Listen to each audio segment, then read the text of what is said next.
globalization is kind of weird. It's a very new concept, historically speaking. It used to be that the cost of transport was usually 90 to 99% of the cost of any sort of good or product. Now we're well below 1%. That didn't just accidentally happen. It required a significant change of condition. Now, there are a number of reasons why that 99% number has held for most of human history, but mostly it was about security. Just think about the things that we move today. Think if you had one bad actor, whether it was a foreign government or a pirate or whatever it happened to be, all they have to do is interrupt one step of one supply chain one time, and that's enough to break the entire system down. And that was the norm for history. So in order to change our condition so that wasn't the case, we needed to remove every single naval power from the board, and we had to make sure that there was no alternative economic model that would compete with it. And that took the massive destruction of World War II. And at the end of the war, the Americans decided it wasn't globalization that they needed, it was that they needed an alliance of cannon fodder. We needed people who were willing to stand up to a nuclear-armed Red Army at the height of its power and form a line to protect the free world, and no one was going to do that for free. So we created the globalization model where we used our Navy, the only one aside from the Brits to survive the war, to patrol the global ocean so that anyone could interface with anyone else at any time and access our market. And that created the basis for what we now recognize as trade. And we've been playing on that for 75 years. The problem is that, number one, because for us it was always a bribe that was linked to our security, and we now define our security differently, have been for 5 presidents now, we've been backing away bit by bit. But I would actually argue that even if we got a different president tomorrow that broke with the last 5, it's like, no, globalization is what we want. It's what we want to keep. It's already too late, because part of what made globalization work is there was only one global navy, and that is not the environment we're in anymore. We have steadily, since the Cold War, retooled our naval forces to be very, very supercarrier heavy. Within the decade, we're going to have 14 supercarriers. And if you want to knock off a country, that's exactly what you want. But if you want to patrol the global oceans, you need like 800 destroyers, and we only have 70. So at current rates of naval build-out, we would not be able to provide the coverage we did during the Cold War this century. So we know that the security paradigm that has allowed multimodal shipping and multi-step manufacturing supply chains is already gone. We're just waiting for that one pirate to take the wrong ship. And then this all unwinds. Well, there's a whole lot of things going on in China. We can go into into that as you want. But the Chinese economic model is failing independent of what's going on with the American relationship, independent of what's going on with globalization. Their population is in free fall. They're now admitting that they overcounted their population by over 100 million people, and all of the missing millions are age 40 and under. So they know that this is their last decade as an economic power anyway.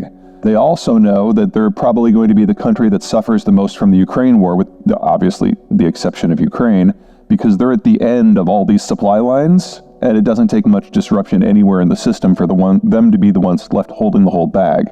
And then, of course, their hyper-financialization model, which is basically they print currency in order to put octane into any sort of economic activity so that the population is employed.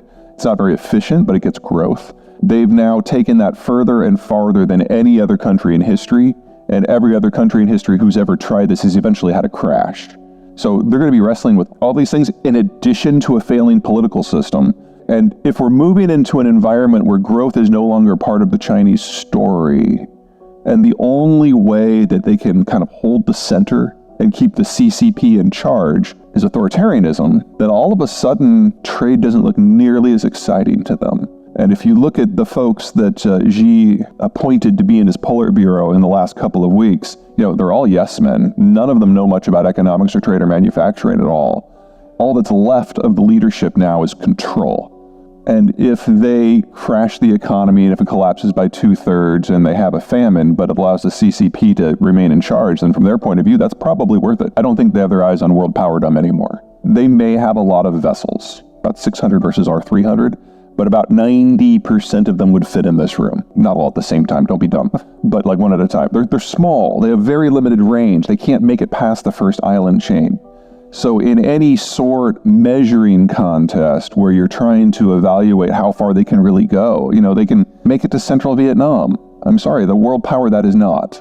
I'm going to be in the minority on this topic. I don't think a war is imminent or inevitable. In fact, I don't think it's going to happen at all. And if you look at the 3 of the 5 countries in the world that are most dependent on maritime transport for exports, China, Russia, Iran are on the list.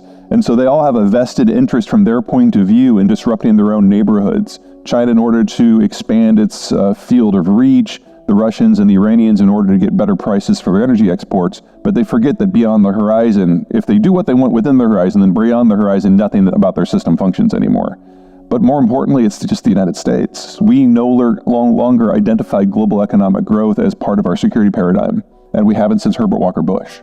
The Chinese look at Taiwan in a number of similar ways to the way the Russians look at Ukraine, and so the Chinese have used a series of assumptions to prepare for the war. You don't just snap your fingers and, we're going to do it tomorrow. No, this decades of preparation. And they've always counted on the Russians to kind of be the canary in the coal mine. So assumption number 1, it's going to be an easy fight. You can walk from Moscow to Kiev, and the Ukrainians had only been preparing for this war for 8 years. You have to swim to Taipei, and the Taiwanese have been preparing for 45. Also, the U.S. is a naval power, and Taiwan's an island. Assumption 2, Russian weapons are pretty good, so let's steal all their IP and clone them for our entire military. They're now having a $2 trillion of buyer's remorse. Assumption number 3, Russia's way too important to the world, so no one is going to sanction them if the war happens. And say what you will about the Russian economy, it is wildly inefficient, but it is the world's largest producer and exporter of energy and food products. It's China is the world's largest importer of both. You take the sanctions that are on Moscow and you put them on Beijing, you get a deindustrialization collapse complete with a famine that kills 500 million people in less than 18 months.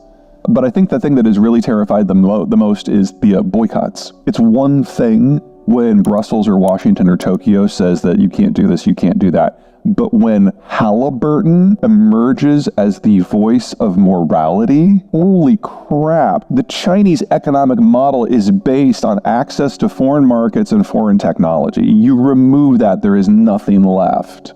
And so every assumption that they have made for 40 years has been proved wrong in the last 8 months.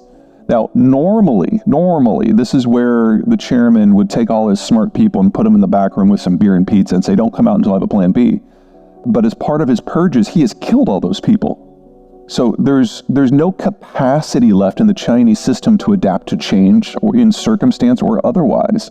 And so the only reason I can see that Xi might give the order and attempt a war anyway, even almost certainly knowing he would lose and it would be the end of China as a strategic power, in a matter of days, because this is a naval fight,